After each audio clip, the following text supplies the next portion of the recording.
Ngayong araw, pag-uusapan natin, sino yung mga nag-aral, ay sa mga kasali sa learning group dito? Mga kasali sa learning group. So, napag-aralan natin last time yung abiding, So, yung abiding with Jesus. So, ngayon, since meron mga bago, so, reminder about abiding and much deeper understanding about sa abiding and the fruitfulness ng bawat Kristiyano. So, yung pag-aaralan natin. So, the cause, the symptoms, the solution, and the result of fruitfulness life na meron tayo. So, question, naranasan nyo na bang maging sobrang busy sa buhay? So, sa school, sa family, yung tipong wala na kayong oras upang mag-abide sa Panginoon. Ano nga ba yung abiding, Kuya Sid? So, kanina ko pa naririnig para sa mga bago. So, abiding is yung deeper relationship nyo sa Panginoon. It's not about magsisimba lang kayo and then uwi na, then balik sa normal na buhay. So hindi. Abiding is a continuous relationship ng bawat isa sa ating Panginoon. So kumbaga parang ikaw at yung magulang mo. So meron kayong relationship. So si God or si Jesus is our Father. We need to have a deep relationship sa kanila or we need to abide sa ating Panginoon. So makikita natin dito, many Christian knows about Jesus, attend church regularly, and service in ministry, yet struggle to experience His peace, joy, and strength in their daily lives. So, don't get me wrong, ang pagsisimba hindi po masama. Don't get me wrong, ang pagsali sa mga ministry is hindi po masama. So, nagiging problema lang siya kapag wala na tayong abide or hindi tayo nag-a-abide sa Panginoon. Parang pinepeki natin lahat ng bagay. Na parang we do church as a routine. We go to church or we service sa mga service or tumutugtog tayo, nagiging routine na lang lahat ng bagay. Kasi we don't have a proper relationship sa Panginoon. So bakit nga ba ganun? Because there are difference from believing in Jesus in abiding in Jesus. 'Di ba makikita natin, naniniwala ako sa Panginoon, pero iba pala yung abiding in Jesus. So abiding is you believe and you do the obedience dun sa Panginoon. But believing in Jesus but not doing what He said, dun nagkakaproblema. Okay po? So today, ang pag-uusapan natin, ang title natin is Fruitful, Abiding in God, Growing with Purpose. So yun yung focus natin today. So abiding in God means developing a personal connection that nurtures spiritual growth. Yun pala yung abiding talaga. So, nag-nurture siya ng spiritual growth.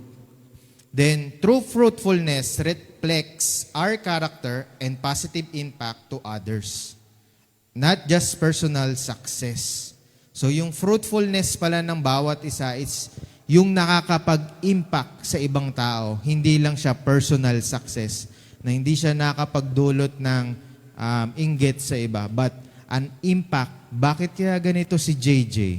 Ano kayang meron kay JJ? Bakit parang biglang ang bait-bait na ni JJ? Tingnan mo ngayong katabi mo kung ang bait-bait niyan. Ayan, talaga naman. Ibig sabihin, nag-a-abide sila. So, may kita natin na nag-i-impact yung transformation na ginagawa sa iyo ng Panginoon sa ibang tao. So, sa mga classmate, sa magulang nyo, dati si Toby hindi naghuhugas ng pinggan. Ngayon, ganun pa rin. Ay, joke lang. Dati hindi naghuhugas ng pinggan, ngayon naghuhugas na ng pinggan. Di ba? Yung mga changes na ginagawa ng Panginoon, yung transformation na ginagawa ng Panginoon sa buhay natin, nag-i-impact talaga siya sa bawat isa. So, let us nurture our connection and live purpose-driven lives by God. So, ano nga ba yung fruitfulness looks like?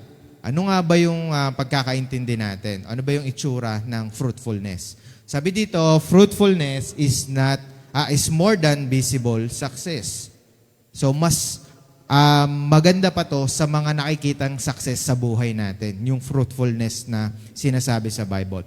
When people hears the word fruitfulness, they often think of success.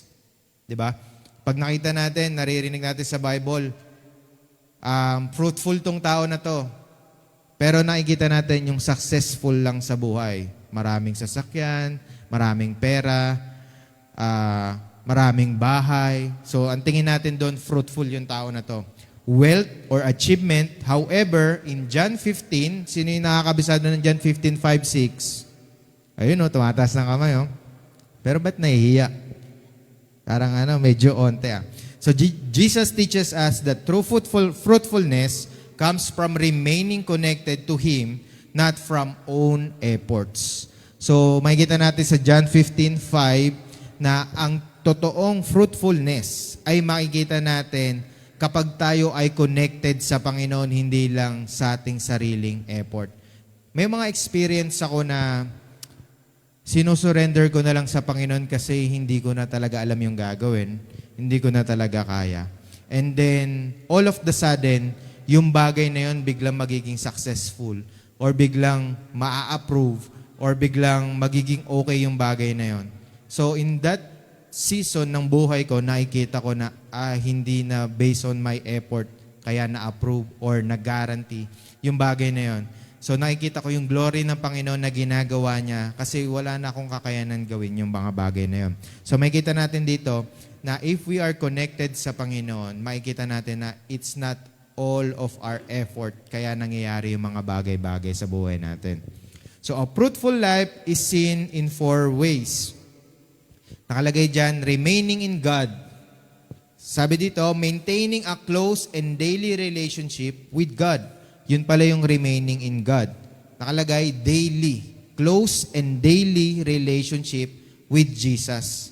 Yun yung remaining in God. Sabi dito, grow in character. So malapit na kami sa learning group namin ng grow in character. Ilang lesson na lang kami. So nasa na kami? Confess and repent.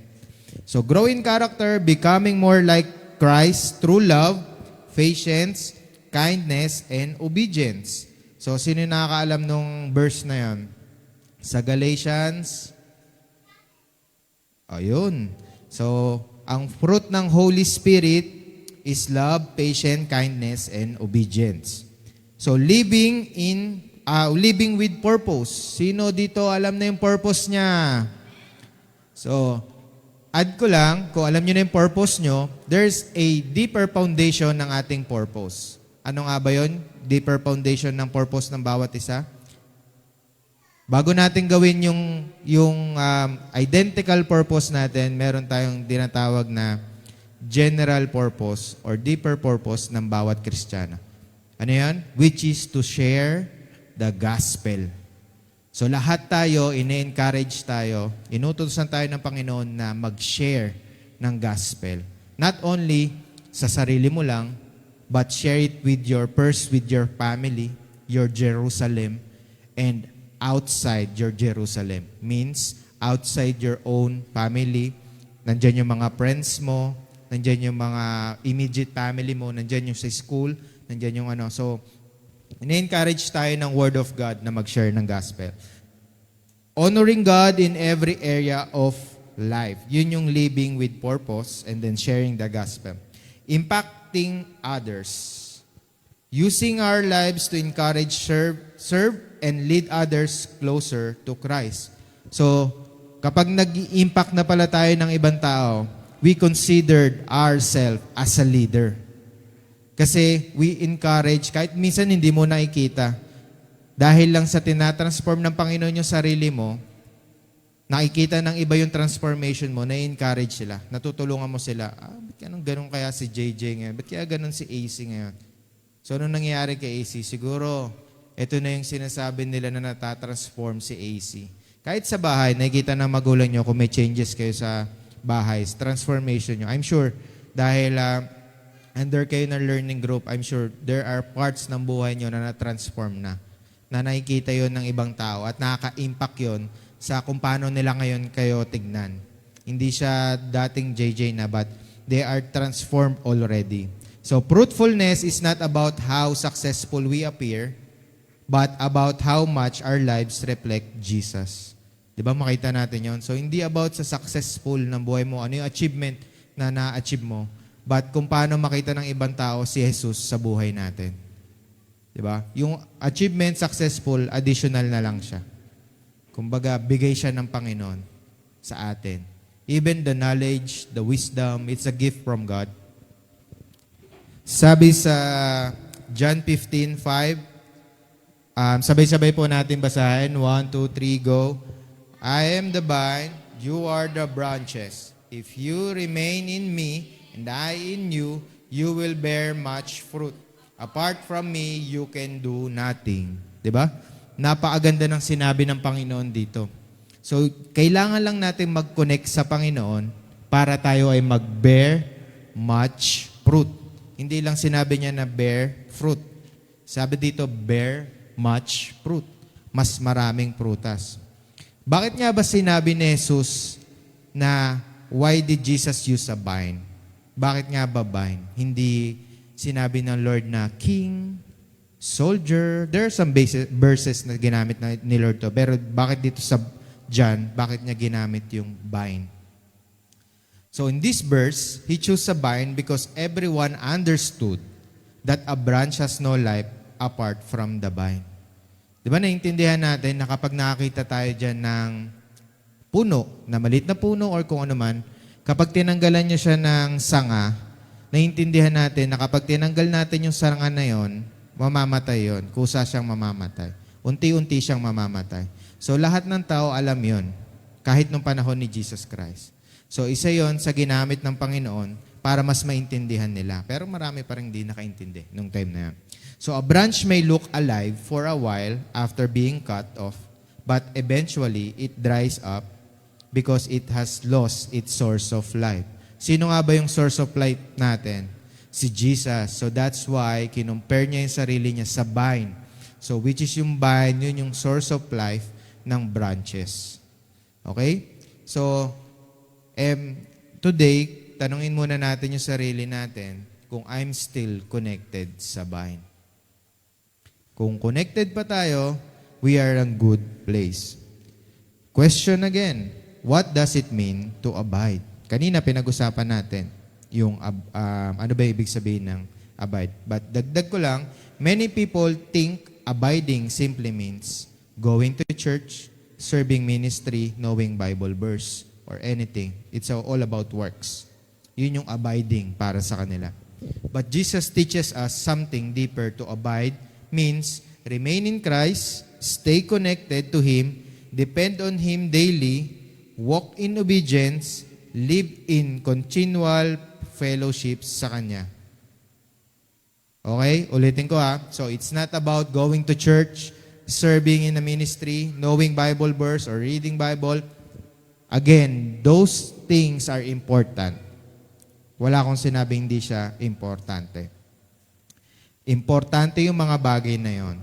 But if you do it without abiding sa Panginoon, it will be useless. But if you do it dahil nag-a-abide ka sa Panginoon, that you have the obedience of Christ, this will be a fruitful thing sa bawat isa sa atin. Sabi sa John 15:4, remain in me as I also remain in you. No branch can bear fruit by itself. Ibig sabihin, hindi natin kaya mag-bear ng fruit ng sarili natin. By own effort, hindi kaya. So, it must remain in the vine, neither you can bear fruit unless you remain in me. Talagang hindi natin kaya. Magbe-bear ka lang daw ng fruit kapag nag-remain ka sa Panginoon. So, consider how you nurture the vital connection through prayer, scripture, meditation, and spiritual practices na usual na ginagawa natin.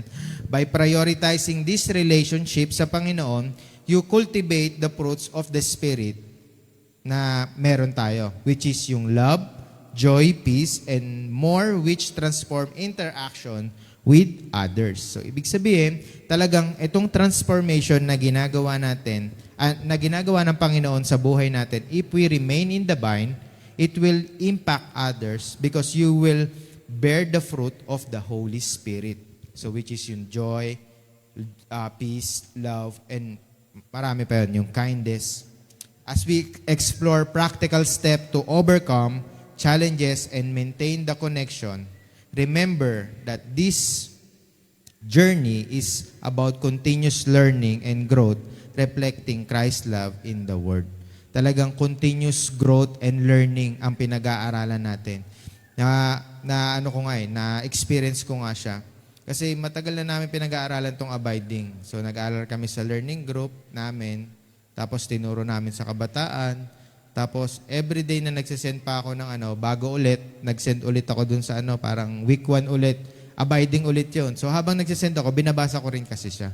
So everyday, bago ng bago yung revelation ng Panginoon sa akin. And then it reminds me na, Lord, I confess na minsan hindi pa rin pala ako nakakapag-abide sa iyo. Sabi dito, sign that you are abiding. So makikita natin, para ma-reflect natin yung ating sarili na nag-a-abide ba tayo. So the fruit of the Holy Spirit is the evidence of life led by God. So sabi sa Galatians 5:22-23, but the fruit of the Spirit is love, joy, peace, forbearance, kindness, goodness, faithfulness, gentleness, and self-control. Against such things there is no law. So tignan mo yung katabi mo kung meron ba yan love. Ay, ibang love ata yung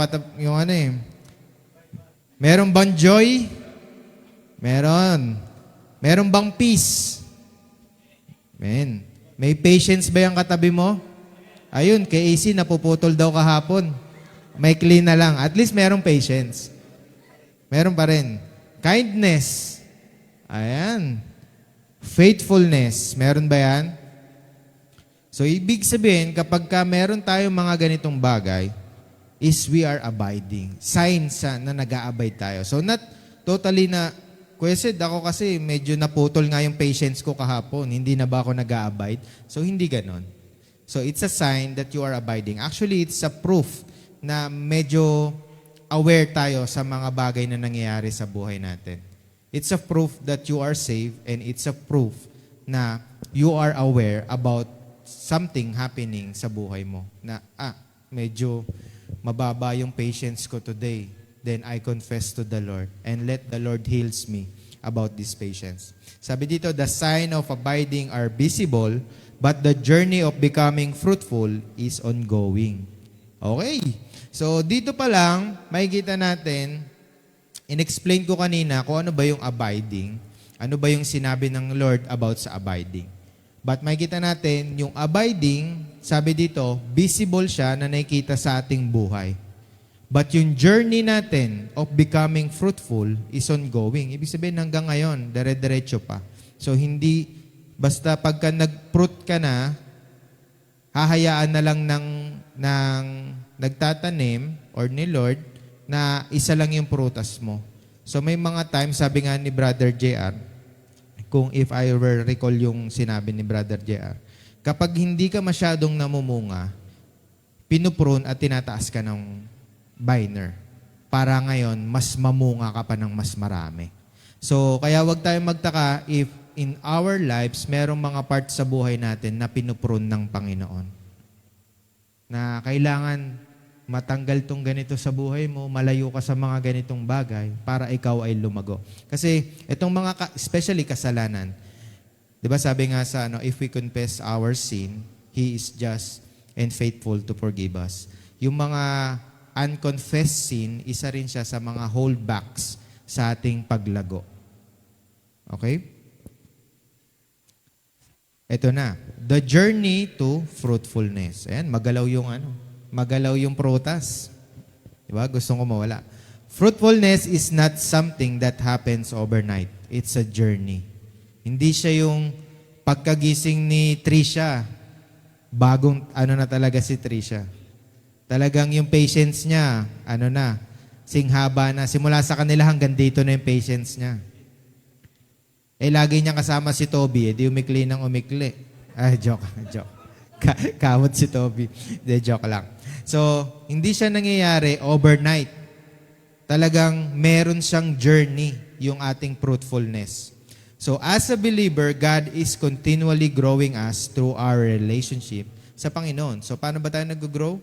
Sa relationship natin sa Panginoon. The key is not striving harder. Striving harder. So maraming Kristiyano, ganun yung gusto. Gusto ko agad, Kuya Sid, matapos ko yung Bible. Gusto ko agad, Kuya Sid, magaling na ako mag-pray. Kung gusto ko agad, Kuya Sed, nagpe-preach na ako. Walang problema naman doon. But do it step by step. Kasi marami pang tinuturo ang Panginoon sa atin. Okay? But remaining connected to Jesus, the true vine, as we abide in Him, He transform our character. So, sino nagtatransform ng character natin? Si Jesus. Hindi tayo. Kailangan ko maging mabait bukas kasi Sunday na. Tapos sa Monday, ayan na, balik ulit, galit yarn. Di ba?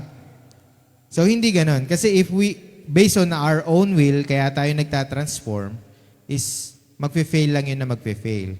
Kasi hindi natin kayang baguhin yung character na meron tayo. So that's why, sabi nga, surrender your own will sa Panginoon. Yung kagustuhan natin na magbago. Kasi siya lang naman yun. Yung desire natin na magbago, walang problema. Okay yun.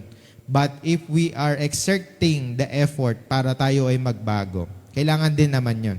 But makikita naman natin yon na unti-unti binabago tayo ng Panginoon dahil dun sa mga naririnig, natuturo at ina-apply natin sa buhay natin. Especially like Sunday, sa learning group nyo, at sa mga nakasalamuha sa inyo. Sabi nga ni Brother Jerry, nung time na nag-uusap kami, na everything na nasa paligid mo is perfect na makakatulong sa'yo. Even your family, your friends. Those are the things na nilagay ng Panginoon. Kasi nung winash niya yung kasalanan mo, pati yung kapaligiran mo, winash niya na. So it means na everything or kahit sino man yung tao na pumunta sa harapan mo, think of it na pinadala to ng Panginoon para to share the gospel, kausapin mo, para ma-sharean mo. So as we abide in Him, He transforms our character, strengthens our faith, and enables us to bear much fruit for His glory, not on our glory. Kaya tayo nagbe-bear much fruit. So, kaya tayo nag-bear ng much fruit, kaya ka nagbabago, kaya ka nagtatransform para sa glory ng Panginoon, para maitaas natin si Lord. Na bakit kaya nagbabago to si Tricia? Na ano na yung ibang mga tao sa ano? Ano kayang meron sa kanya? Makinig nga ako kay Tricia. Ano ba yung mga pinagsasabi ni Tricia? Diba? So, ganun din si Kuya Jerry sa trabaho niya. So, bakit ganun kaya si Jerry? So, natatanda ko yung kwento ni Jerry na meron siyang ka-office mate na parang ayaw niya dun sa ka-office mate niya kasi parang philosopher or anything ata, kung di ako nagkakamali. Pero ang ginawa ni Brother Jerry, pinagpe-pray niya lang na pinagpe-pray. Hanggang nakakilala sa Panginoon yon na may ibang taong ginamit si Lord para ma-sharean siya ng Word of God. So, binigyan siya ng Tapos siya na yung kumakausap kay Jerry about dun sa So, grabe yung ginagawa ng Panginoon sa bawat isa. So, sabi nga kahapon sa turo, minsan it doesn't make sense kung paano gumalaw si Lord sa buhay natin, pero mag-make sense lang siya sa perfect timing ng Panginoon. Okay? So, but if God's desire is for every believers to be fruitful. So, dinidesire pala ng Panginoon na maging fruitful ang bawat isa. So, hindi lang basta namunga si Tricia or si Jeanette ng isang prutas. So, ang desire ng Panginoon doon is mamunga pa kayo ng mas marami. So, why do some Christians stop growing? Bakit nga ba yung ibang Kristiyano nag-stop mag-grow? Before we experience lasting fruitfulness, we first need to understand what hinders our spiritual growth. Let's begin by looking at the cause. Ano ba yung cause natin? Basa. 1, 2, 3, go. Why do Christians stop growing?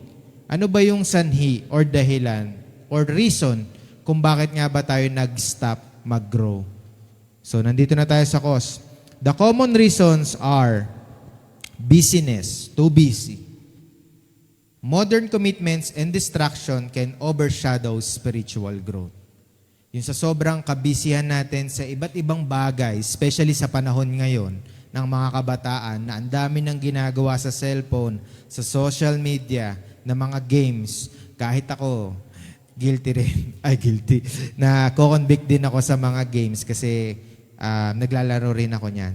Na minsan, kinakain nito, ino-overshadow niya yung spiritual growth mo. Na imbis na you spend time with the Lord, you are scrolling your cellphone.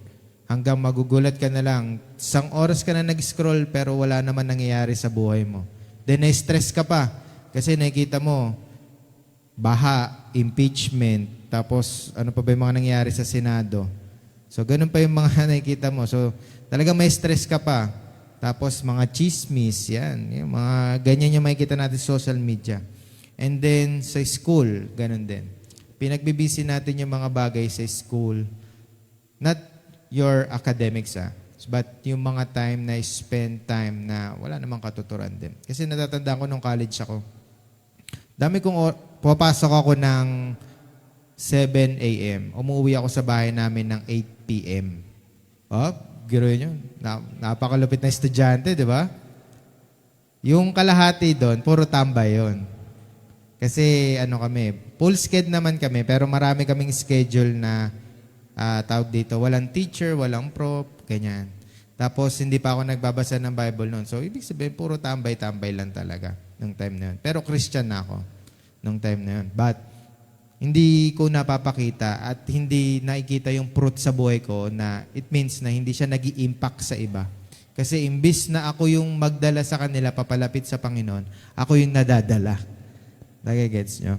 So ako yung nadadala sa bisyo, sa pagkakating. Yan, mga nagkakating. Sino nagkakating dito? Umamin na. Ay. Ayan. So wala naman. So yung pangalawa, prayer becomes optional.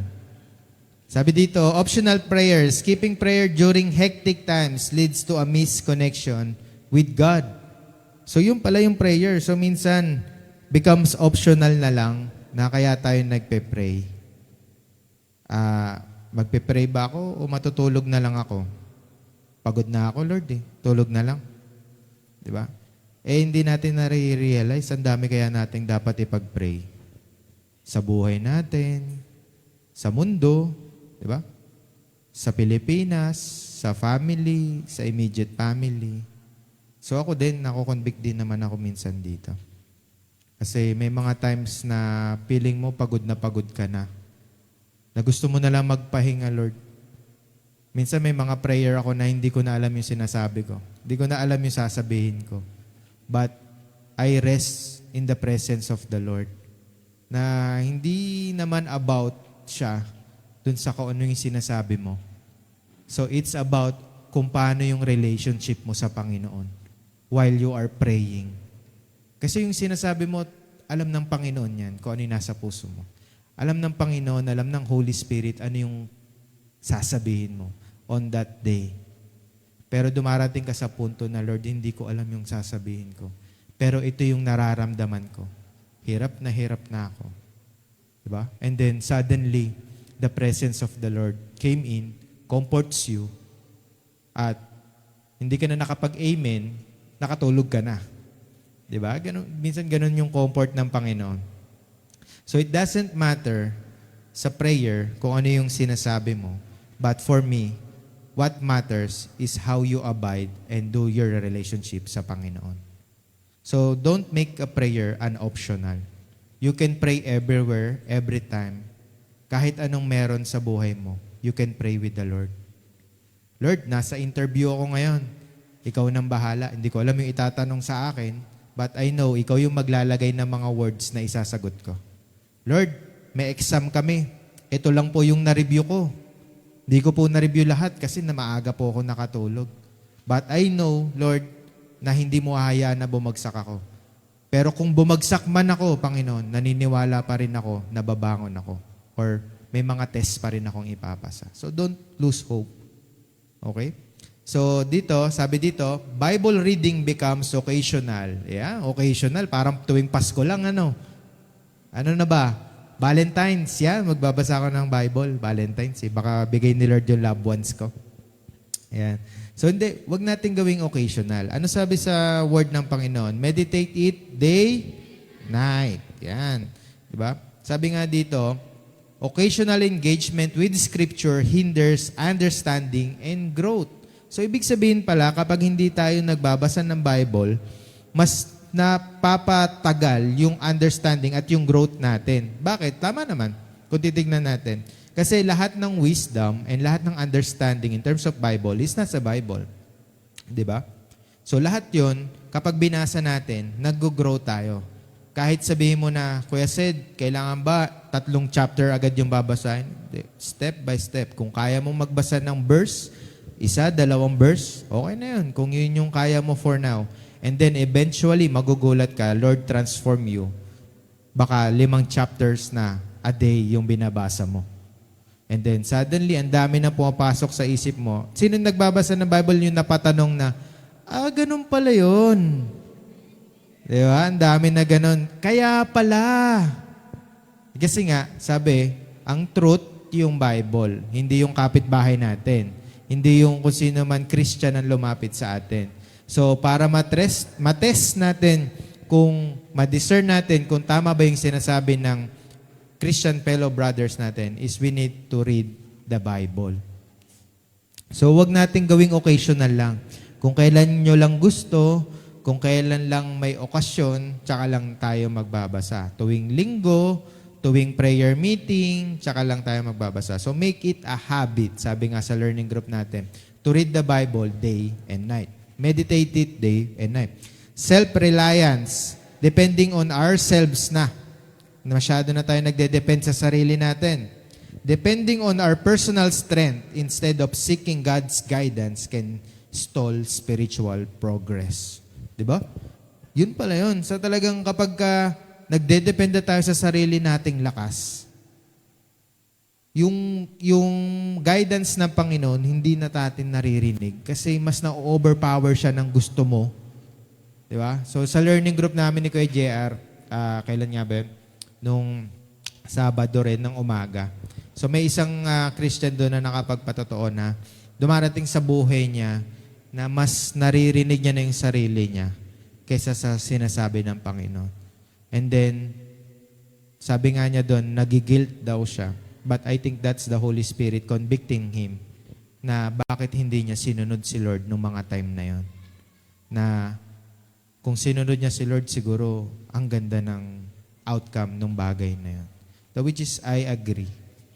So, minsan, sa sobrang dami nating iniisip, ang dami nating worries, ang dami nang pupasok sa isip natin, kaliwat kanan, yung still voice ng Panginoon, hindi na natin siya naririnig. Gusto kong i-guide, actually, the Lord desires to guide us every day. Tayo na lang talaga yung nire-reject yung guidance ng Panginoon.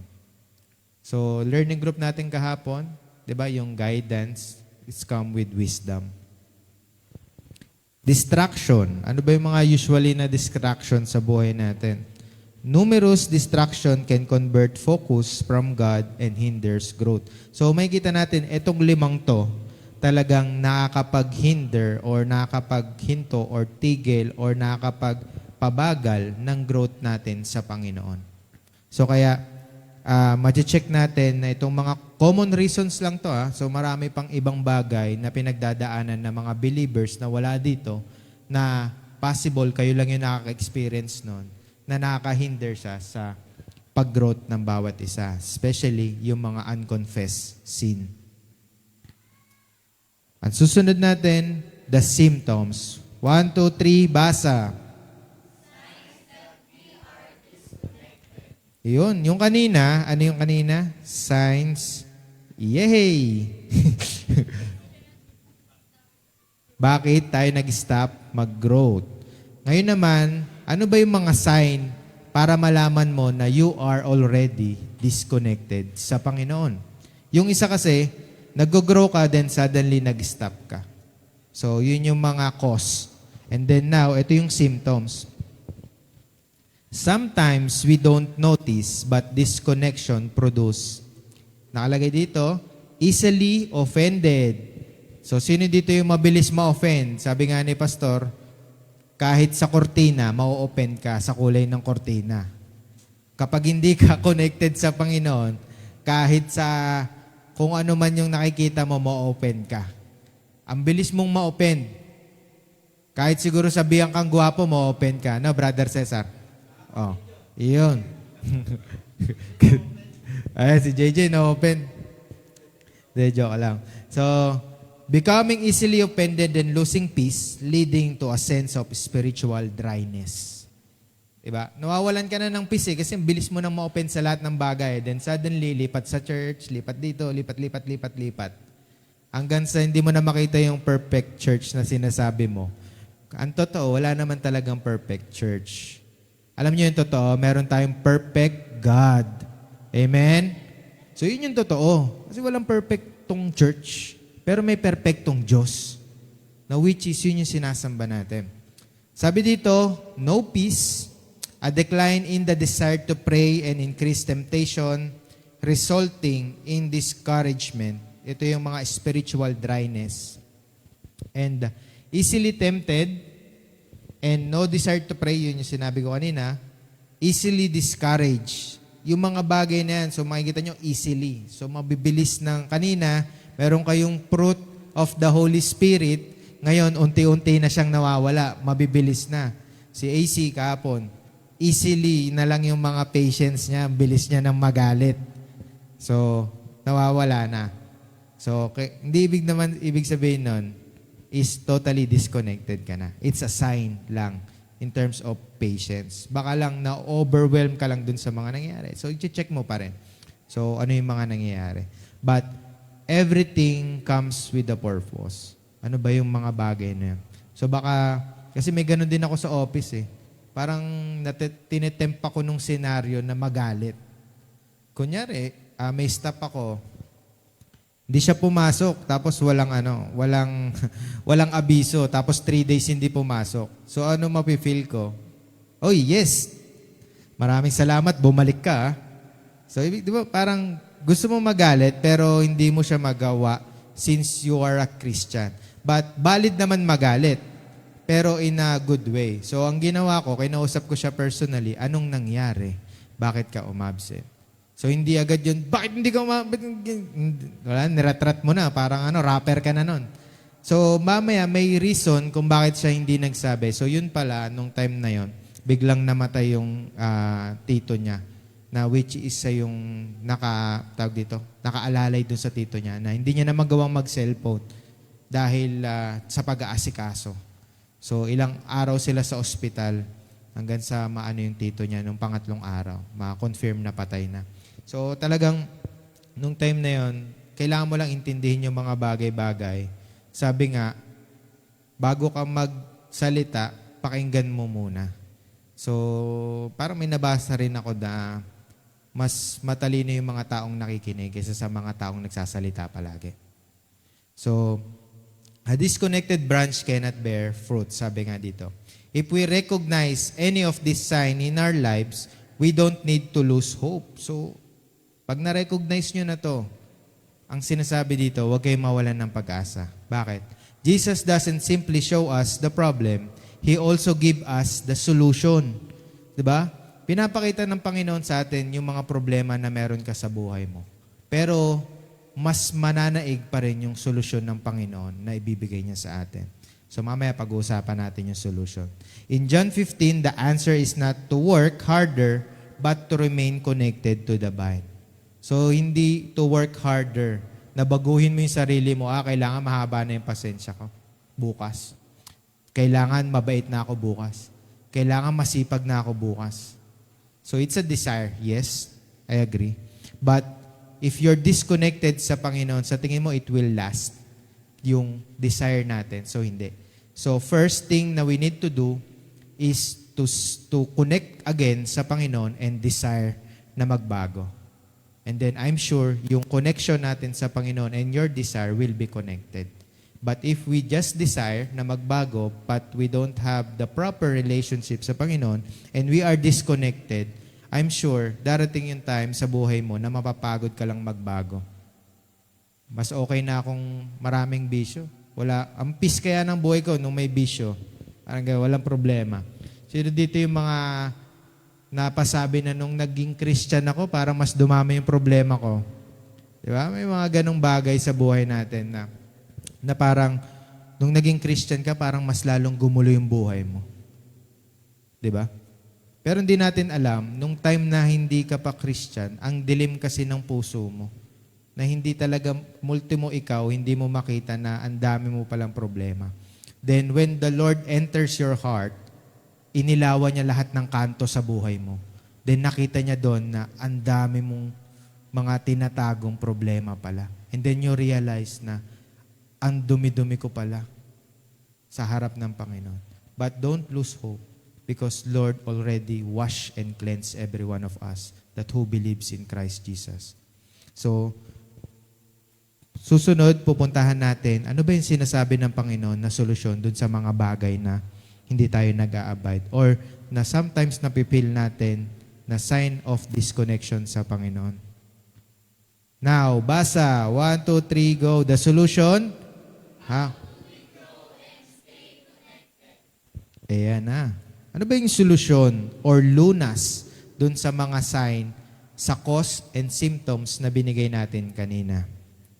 There are 6 na common solution na ina-apply ng Christian. Sabi dito sa Colossians 1 verse 10, so that you may live a life worthy of the Lord and please Him in every way, bearing fruit in every good work, growing in the knowledge of God. Sabi dito, to grow spiritually, a consistent approach is essential. Consistent approach. Essential siya. Living with intention, sabi nga dito, is nakikita natin dito, is bearing fruit in every good works. So, ulitin ko yung sinabi ko kanina, na yung intention mo or desires mo na gumawa ng mabuti is baliwala if you don't have a deeper connection or if you don't have connection sa Panginoon.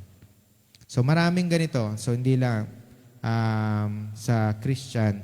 So, marami rin sa ibang tao na dumarating sa buhay nila that they do good works kasi they feel or they know na yun yung makakapagligtas sa kanila.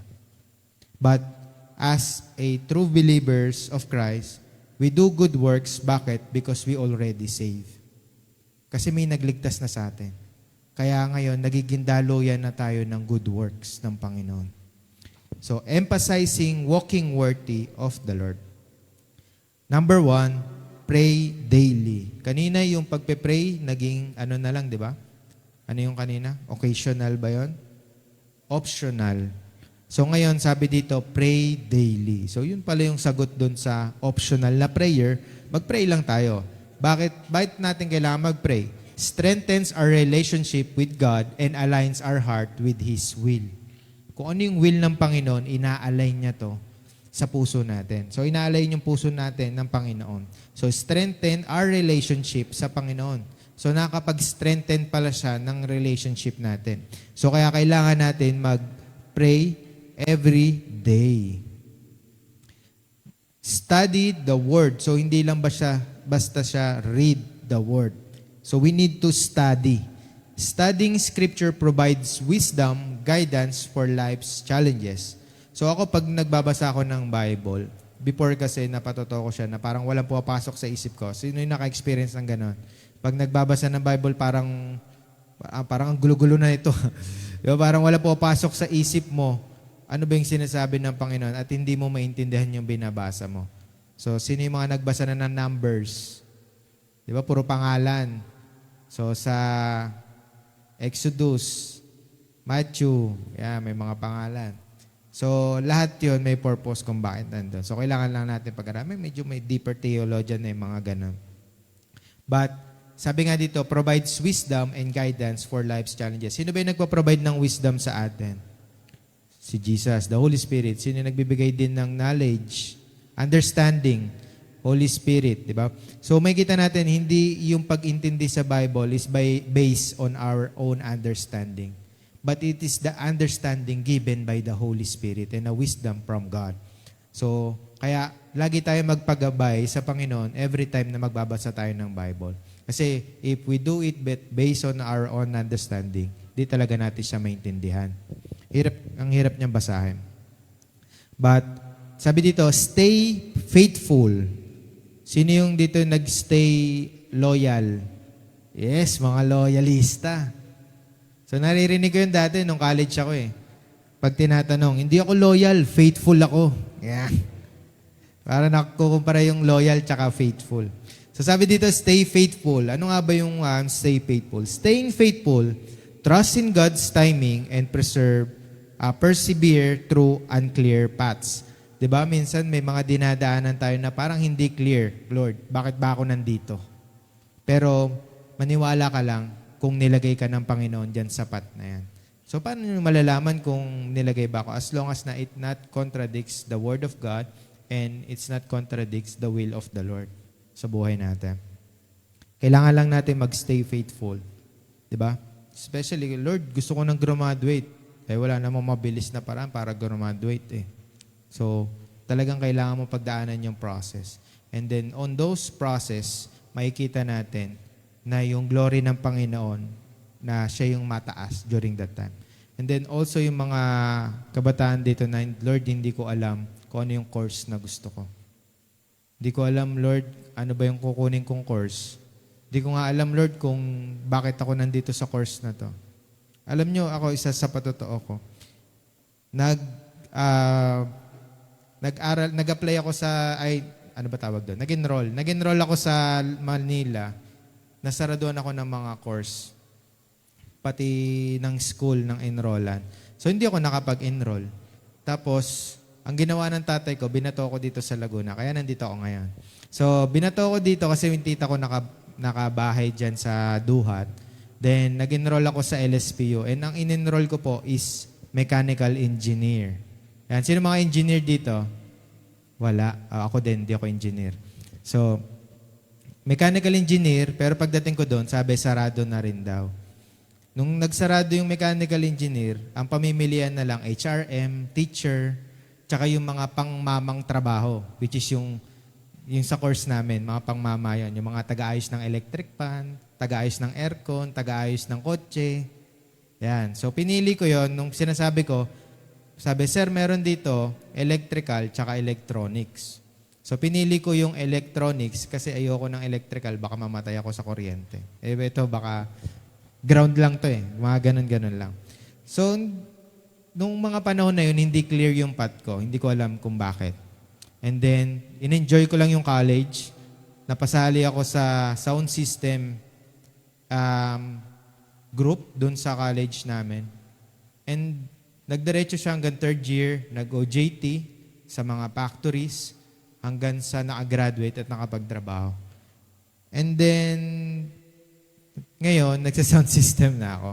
So, di ba hindi mo siya may appreciate nung time na nag-aaral ka or nung time na bakit ba ganun yung buhay mo. Pero makikita natin na ngayon na, kaya pala ganun yung training sa akin nung time na yun. Dahil gagamitin pala ako ni Lord sa isang church na kailangan ng sound engineer. So which is this church, di ba? Amen. Palakpakan natin ang Panginoon.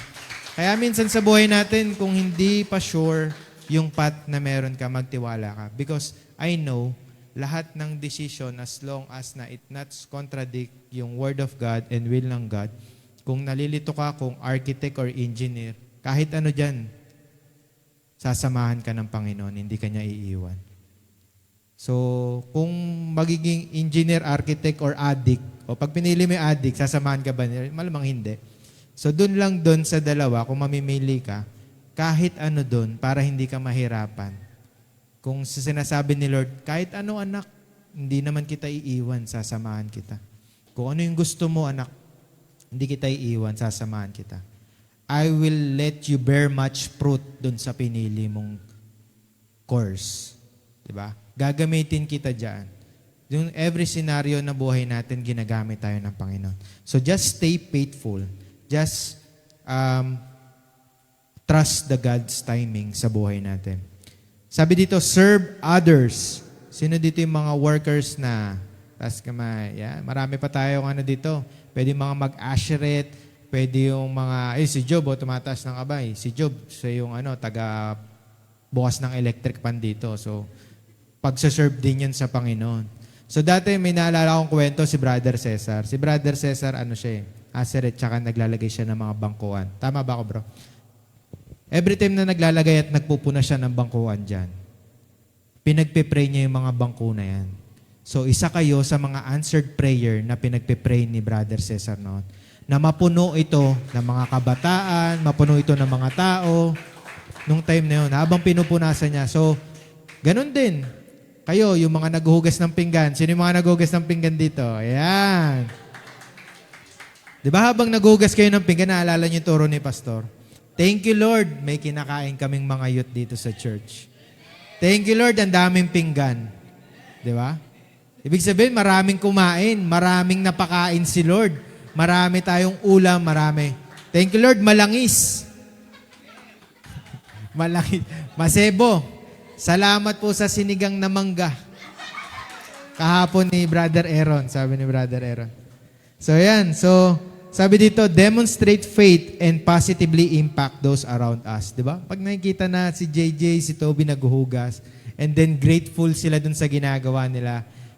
Ay, parang diba?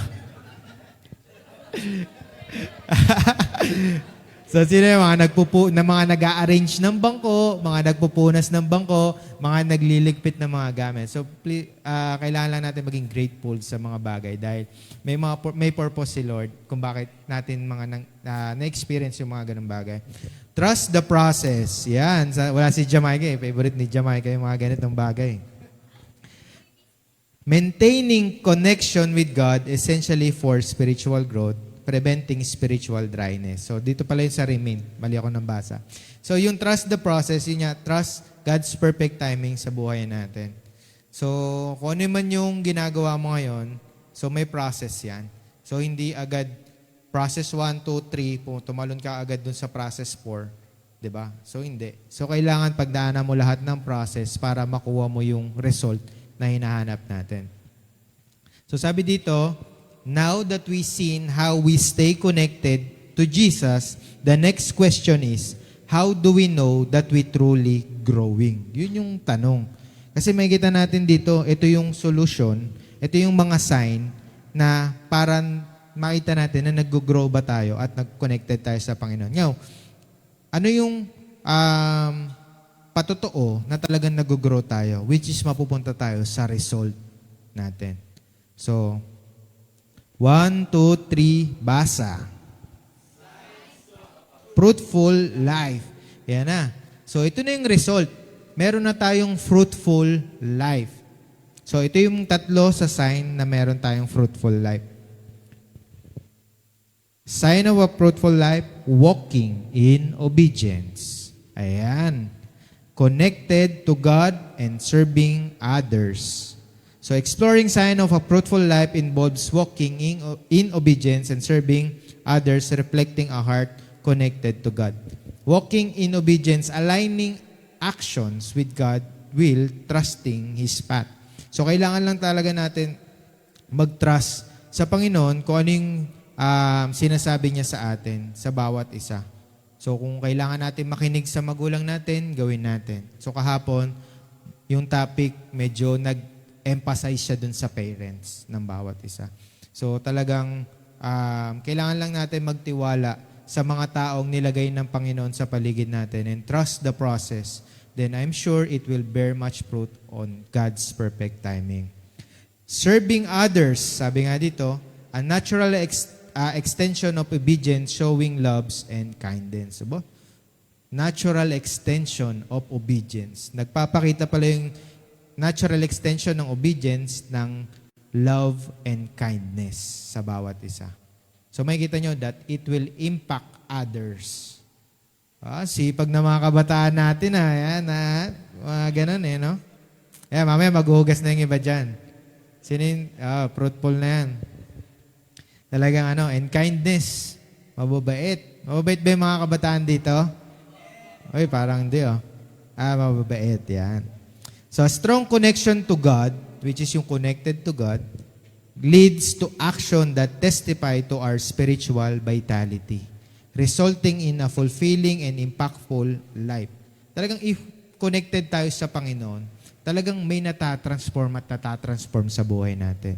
There's a pruning happening para mas tayo ay lumago at mamunga ng mas marami.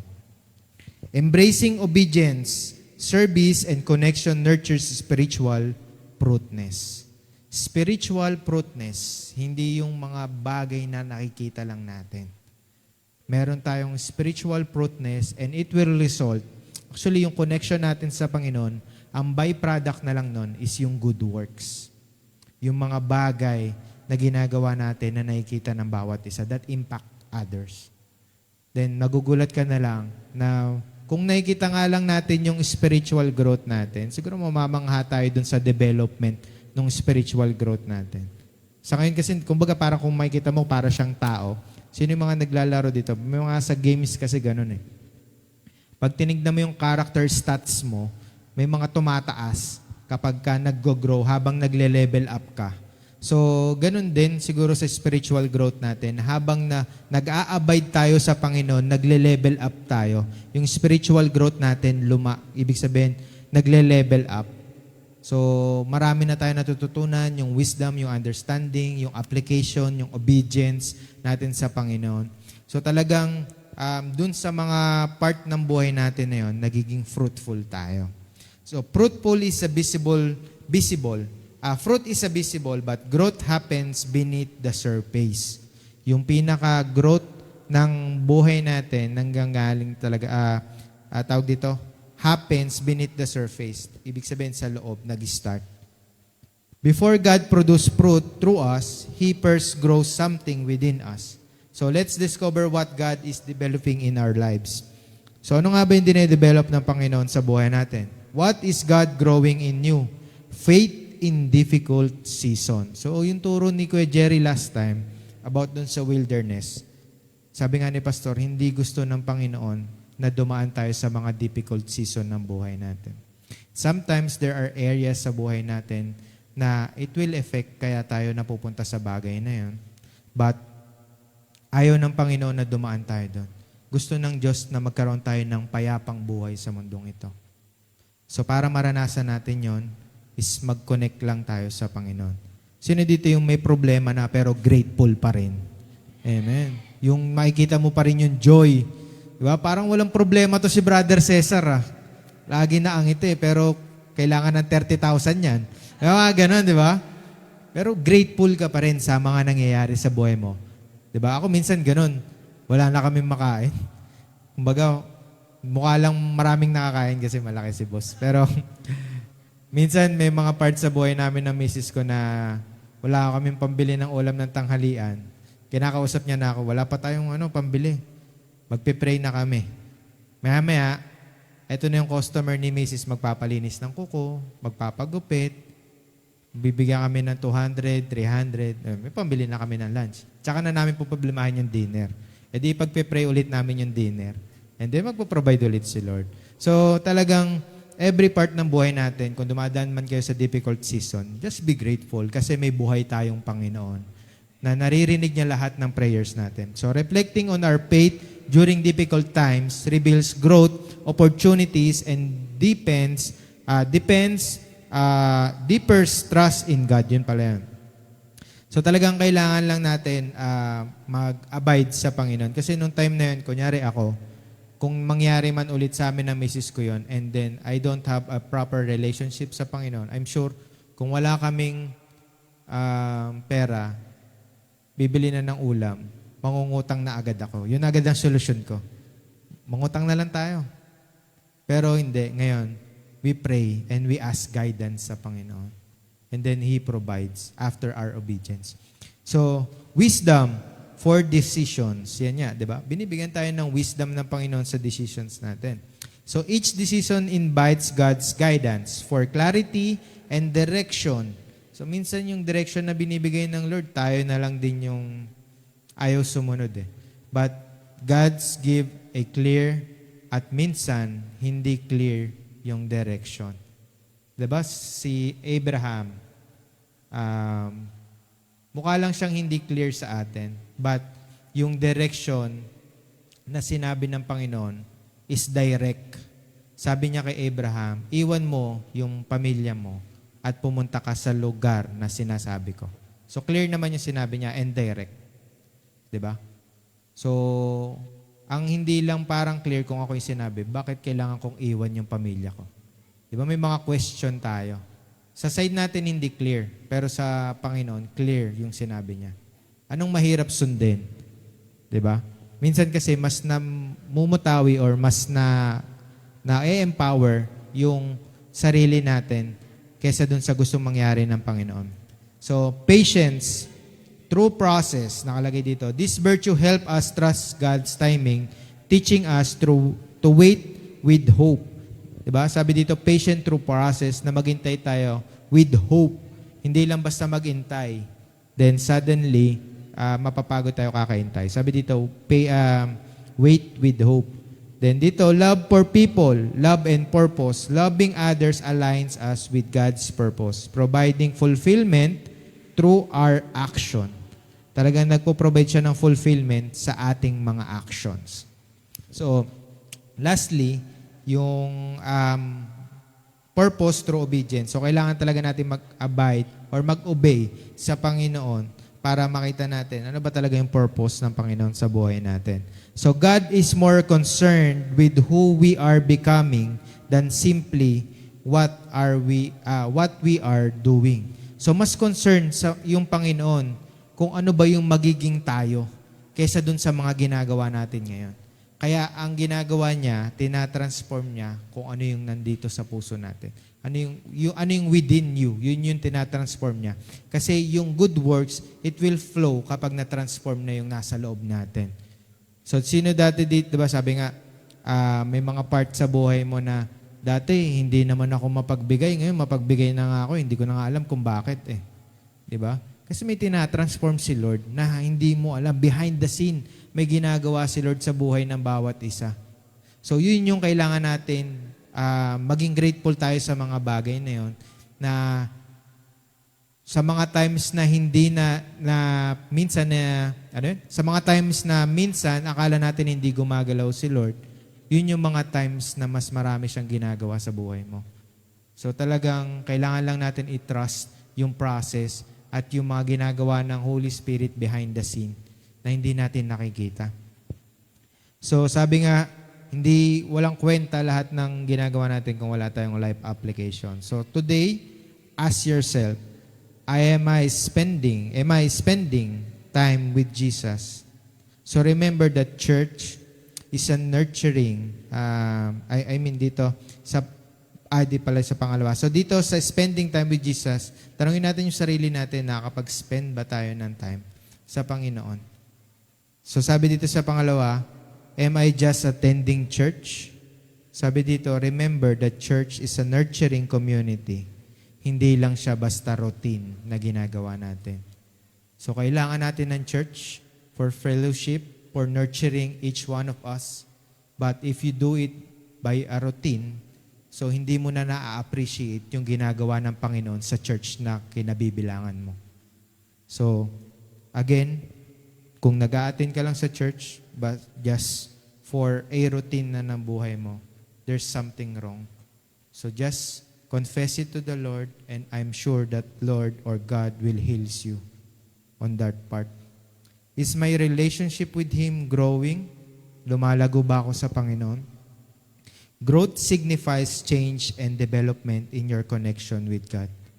Talagang nagsisignify siya na meron kang connection sa Panginoon at relasyon kasi you are growing. So let's close by declaring God's promise over our lives. As we remain planted in Him, may our lives continue to grow, bear fruit, and fulfill His purpose. So sabay-sabay natin i-declare to. Sabay-sabay natin, I am planted in God. I am planted in God. I will grow in faith. I will grow in faith. I will flourish in purpose. I will flourish in purpose. My life will bear good fruit. Everything God has called me to do will prosper in His timing. Everything God has called me to do will prosper in His timing. So yun, so I think narinig ng Panginoon yung declaration ng bawat isa. So I will end on this slide. So remain in God and be fruitful. So the challenge does not end when this teaching ends. Yung challenge hindi to matatapos kapag ka natapos na po akong magsalita. Bagkus magsisimula pa lang ulit yung panibagong challenge natin. So it begins when we walk out these doors, pag-uwi natin. Every day, choose to stay connected to the true vine. Sino yung true vine natin? Si Jesus. So, once na you step out on that door, pagkatapos ng Sunday service na to, the challenge will start again. Kung babalikan mo ba yung lumang ikaw or yung bagong ikaw na sinasabi ng Panginoon. You are already righteous. You are already saint, sabi nga ng Panginoon. Sanctified, justified. So, ang daming sinabi ng Panginoon para tayo ay mapawalan sala lang. So, kapag lumabas tayo dyan, choose to obey and to stay connected sa Panginoon, which is the true vine. Trust His process and live for His glory. Maniwala lang tayo sa glory ng Panginoon. Church, remain in God and be fruitful.